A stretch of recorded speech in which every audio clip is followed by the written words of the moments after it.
నిఖిల్, కావ్య ఇద్దరు ఒకరికొకరు phone calls మాట్లాడుకొని కలిసిపోయారని తెలుస్తోంది. ఇక రీసెంట్ గా ఆదివారం విత్ మా పరివార్లో పాల్గొన్న Nikhil I'm single ready to mingle అన్న విషయం తెలిసింది. ఇక తను అలాగా అనగానే ఇక కావ్య ఏమనుకుందో తెలియదు కానీ ఇక నిఖిల్కి కాల్ చేసి నువ్వు సింగిల్ ఆదిది అనేసి అడిగారట.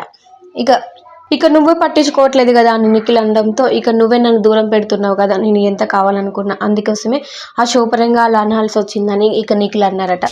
ఇక ఈ విధంగా వారు మాట్లాడుకొని ఇద్దరు ఒక డిస్కషన్ అయితే జరిగిందట. ఈ డిస్కషన్ తర్వాత కొన్ని ఫోన్ కాల్ మాట్లాడుకొని ఇక ఇద్దరు కలిసిపోయినట్టు తెలుస్తుంది. ఇక అదంతా షోపరంగా కాబట్టి మాట్లాడుకొని ఇద్దరు కలిసిపోయారట. ఇక ఎప్పటి నుంచో ఫ్యాన్స్ కూడా ఇదే కోరుకుంటున్నారు కాబట్టి వీరిద్దరు కలవడం అందరికి హ్యాపీనెస్ని ఇస్తుంది. ఇక బిగ్ బాస్ హౌస్ నుంచి బయటకు వచ్చాక పృథ్వీ, నిఖిల్ కలిపి ఒక పోస్ట్ని అయితే షేర్ చేశారు.